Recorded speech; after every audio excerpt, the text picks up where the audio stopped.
j'ai arrêté le trading pour me consacrer à 100% au e-commerce. Et croyez-moi, ça n'a pas été une décision facile. Et aujourd'hui, je vais tout expliquer.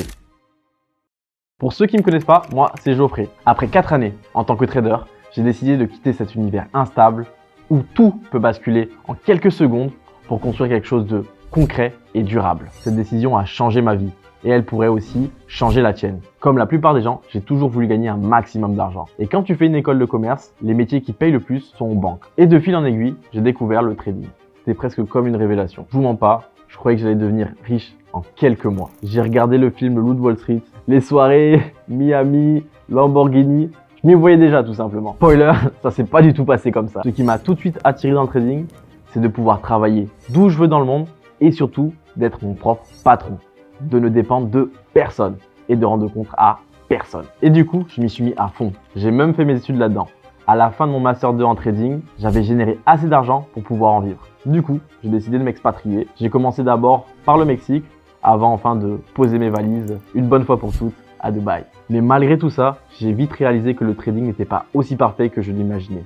Et je vais t'expliquer tout ça. Je passais des heures scotché derrière les écrans, à analyser les graphiques, à essayer d'anticiper les mouvements. Mais même avec toute la discipline du monde, il y avait toujours une part d'imprévisibilité. Un simple tweet, une nouvelle économique imprévue, un attentat, et tout pouvait basculer en quelques secondes. Et le pire, c'est que même quand je gagnais, j'étais pas satisfait. Je me disais toujours que je pouvais faire mieux, sans parler du stress. Et je vais pas vous mentir les gars, un jour j'ai pas respecté la règle la plus importante dans le trading, qui est le money management. J'ai pris plus de risques parce que j'avais énormément confiance en moi et j'ai énormément perdu. Et en fait, je suis rentré dans un cercle vicieux. Comme j'avais perdu beaucoup d'argent, je voulais en gagner encore plus. Et du coup, je prenais encore plus de risques pour pouvoir récupérer ma perte.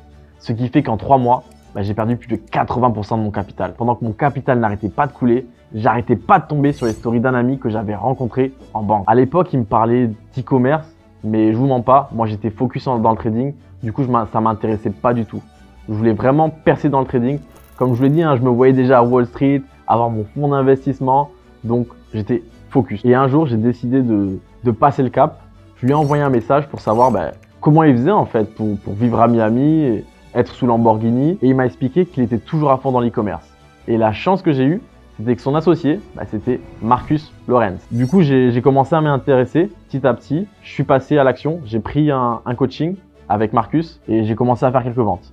Jusqu'à ce que je trouve un produit qui m'a permis de générer plus de 100 000 € en un mois.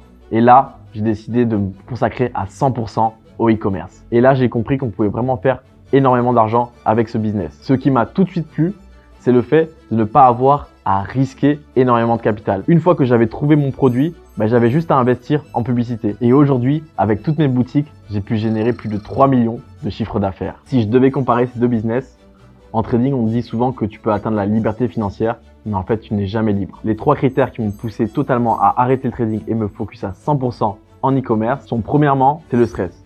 Une seule petite erreur peut te faire perdre un gros pourcentage de ton capital. Alors qu'en e-commerce, c'est totalement différent.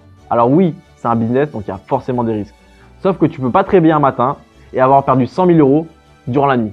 C'est pas possible. Un des autres critères qui m'a poussé à me consacrer à 100% au e-commerce, c'est les revenus passifs. En trading, si tu ne trades pas, tu n'as pas de revenus.